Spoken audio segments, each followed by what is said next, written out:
What's going on, guys? It's Cliffy here today, wearing my South Australian red, so we're all prepared for that. As I said, playing against Western Australia, who are currently 3 down for 44 in the second innings. Now, I can't quite remember what they were chasing or how we went in the first innings. Don't think I scored too many. I was off again to another flyer, and then just didn't manage to go and kick on. But Marcus North is the man. He's 30 off 27. What are you doing to this to me, Sean Marsh? Selected pace balance 1, because someone actually said in the comments in one of my videos, in the power play, use pace balance 1. So that's what I'm doing, and hopefully it can go and it can work for me.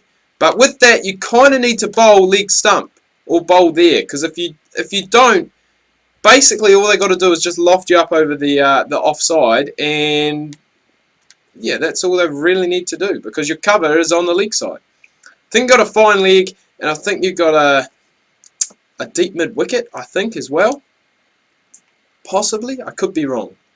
I'm not too sure. As I said, I don't normally use this field. I've used more of the field that has, I think, the fine leg and the cover rather than the deep mid wicket, because then it goes and it just gives you a bit more freedom, I guess, to go and bowl where you want to bowl. But I really could have used a guy down the ground. Expensive first over, and that's why I don't like bowling in the power plays. Just hurry up and make me the captain, so I don't have to bowl in the power plays. Saying that, it is only my first season. It would be a bit rough to give a 16-year-old the captaincy of a state side, wouldn't it? So now the fielding restrictions are up. We can go back to what we like doing best, bowling to a defensive field and being economical, because that is really what we do best.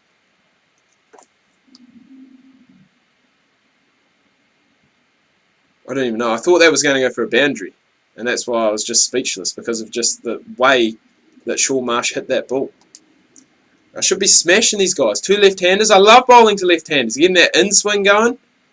And hopefully just trying to get one to go and tail back in. But not really working so far. I don't know. We just need a bit of magic. A bit of a spark. Something to go and get us going. But we just haven't got that. And we just haven't had it recently when it has come to bowling.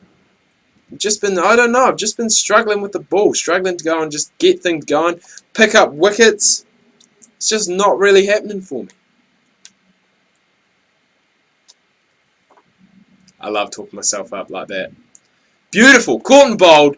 That's what I am talking about. The outswinger, outswing. It's a bit confusing. I was actually bowling in swing, but hey. We won't complain. Oh, hang on. No, that's right. Yeah, that's right.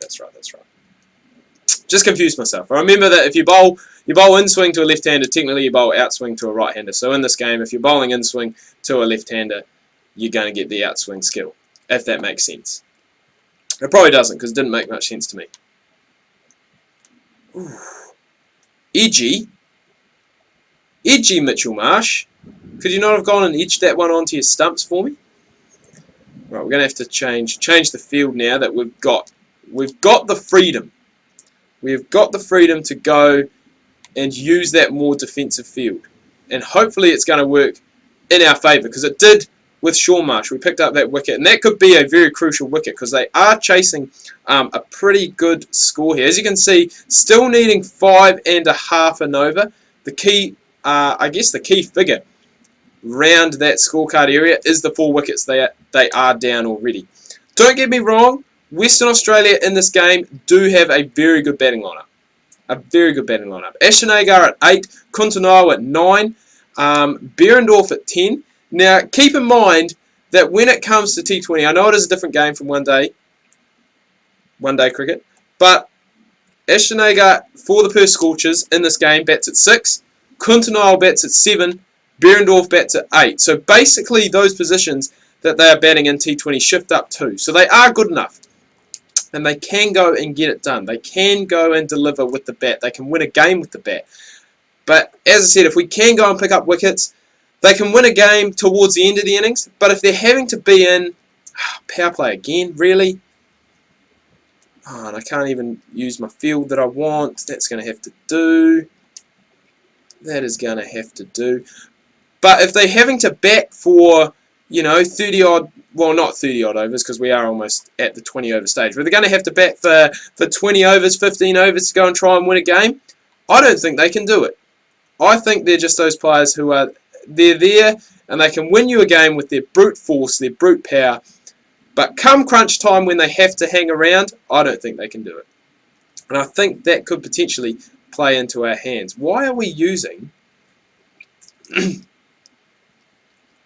Oh, now I can't find the field that I want. There we go. I was going to say, why are we using such an aggressive field in the power play? Yes, I got a fine leg instead of a third man. Marcus North, you cheeky, cheeky man. That's alright. We'll come back. We'll call your bluff. We had an expensive first over, but then we brought it back, and I think we can do that again. I think if we can pick up this wicket... Oh, that is close. I always go and talk myself up taking a wicket, and then it almost just about happens. Almost got caught by that man there at... and that's just on the wrong side. Had that been... Had he just dragged it a little. It's all we needed was just a little drag. And the fielder on the boundary would have been in business. And we would have been in business for our second wicket of the day. But the run rate has skyrocketed. It's now up over 6. And this is where I think we come into effect. Because we are a very good economical bowler. Don't go for many runs. And I think that's what we got to do. I think we just got to go and build pressure. And if we build that pressure, then it is going to come to a point where they're going to have to go and start taking chances. And that's where I'm going to go, get my bolds, get my caught and bolds, and possibly a guy caught out at fine leg or third man. Because that's normally where I go and pick up a majority of my wickets. But we will just have to wait and see. As I said, if we can keep it tight here, keep that run rate building up. 128 off 30. So it's still up over 6. That's a poor delivery on the pads. That's kind of, it hasn't released the pressure valve because they haven't got a boundary, but it still has released some pressure. They've gone and picked up an easy 2. That's nice. A nice way for Shaun Marsh to just keep the runs ticking over. And that's what's going to start happening. They're going to start having some big wild slogs, and hopefully we can go and capitalise on that with a ball that just does something off the pitch. You know, comes in a little bit off the seam. That's released the pressure valve. Yep, big time. The big 90-metre 6 has released the pressure valve. It's not what we wanted. We need a wicket. These guys are building too good of a partnership right now. We're still in the fielding restrictions.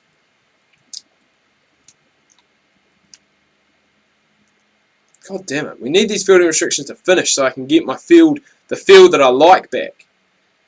It's what we need. We need the field that we like. But, as I said, if we can still be economical, not go for too many. It's a nice shot. I wish I could do that. I really wish I could play the cut shot in this game. I was going to say I just stood there and admired, but I'm not standing, I'm sitting. Here we go. Moving the chair, getting ready for a dismissal of Marcus North. No, he just nudges in there. Singles are alright. If I'm picking up singles, the odd dot ball, we're going for 3 and 4 in and over. We do that continuously, and it just builds up the pressure. And that, at the end of the day, is what we want. They didn't actually take a single there. I thought they did. Stop giving them freebies on their pads, Cliffy. You should know this now. You score so many of my runs off the pads. Just do not want to do that. Do not want to be bowling on the pads. It is basically a freebie, especially in the power play. You need to be making them play like that. Pushing them back. Bowling out swing, not in swing. There we go. So that's not too bad. 5 off the over. It's going alright. It's not going too bad. Not going too bad at all. We need some wickets. We need some wickets either from me or from someone down the other end. Power play now has finished though, so that is promising. That's going to go and hopefully try and get us either some wickets or a bit more economical bowling, because they're going to go and maybe just try and nudge it, and they won't get as many boundary chances. There's a few more catching chances with those guys who are out on the boundary now. Got that one down the ground. We've got the final leg, the third man. Those are the main scoring areas for me. It was going to happen. It was going to happen. They were going to have to start taking a risk at some point in time. And with that, middle stump has just come out of the ground. Beautiful. That is what I like to see. And that is gone. That has broken the partnership. That's what we needed. We needed to break that partnership. These two were starting to go at quite a nice pace, and they were keeping Western Australia in the game. But now that we've got Sam Whiteman in, and after Sam Whiteman, as I said, we are into the tail, which can bat. You know, we discussed that earlier in the episode. They can bat, but I think for the duration of time that they are probably going to be required to bat, I don't know if they can do that. And so there's a good wicket made in there, which is, as I said, what we needed. And we did need some good economical bowling, and that is what we have got so far. So hopefully with that, we can put some pressure on the guys from the other end. We can go and hopefully try and bowl in these partnerships that I'm talking about all the time in all my videos. Bowling in partnerships. That is what you have to go and do. And hopefully the guys down the other end can be aggressive. Maybe it's a spinner who they can't go and take too many runs off either. They'd be a bit more aggressive to him, to Adam Zampa. And we go and pick up some wickets. But we will just have to wait and see. If we just keep doing what we're doing, just keep bowling economically, keep bowling on that spot, bowling to our field, we are in with a good chance again of picking up another wicket or possibly just being economical. Talk myself up again. The wicket taking mojo is back. It must be the shirt. It must be the shirt. It is similar to the South Australian shirt, but that is another wicket. Another left-hander. Going through and looking now at some of the state sides in this game, the amount of left-handers they had. Like when I think I played New South Wales, possibly in my last recording. I can't remember. My memory's not that good. But I think I may have played them last recording. And the amount of left-handers that they had in that side, it was outrageous. There was so many of them. It's just like left-hander after left-hander after left-hander after left-hander. So we're going for our second wicket maiden in a row. I probably shouldn't have said it so early. Might have jinxed it. But we have gone. We've got that other one. So 6 down now, Western Australia. And things probably not looking the greatest for them. That run rate is creeping up. It's creeping up towards 7 as well. Now remember the power play has gone. It's just under 7 actually. But if we can pick up one of these guys, it's a bit mistimed from Agar. See, this is what I'm talking about. Ashton Agar, Kuntanole, good batters at the end. You know, they can go and slog it out. Having to go and try and survive 20 odd overs, I don't think they can do it. And I think that is the first ball I've actually seen do something off the pitch. I'm trying to bowl in swing, and that one just kind of cut away just a little bit. Just a smidge.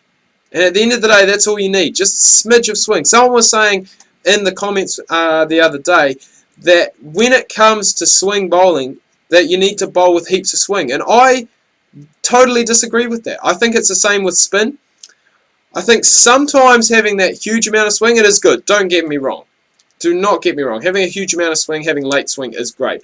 But I think sometimes it's just those subtle variations that will go and get you the wickets. I think that might have been too high. He got some bat in it. He must have. We must have used our review already. Who used my review?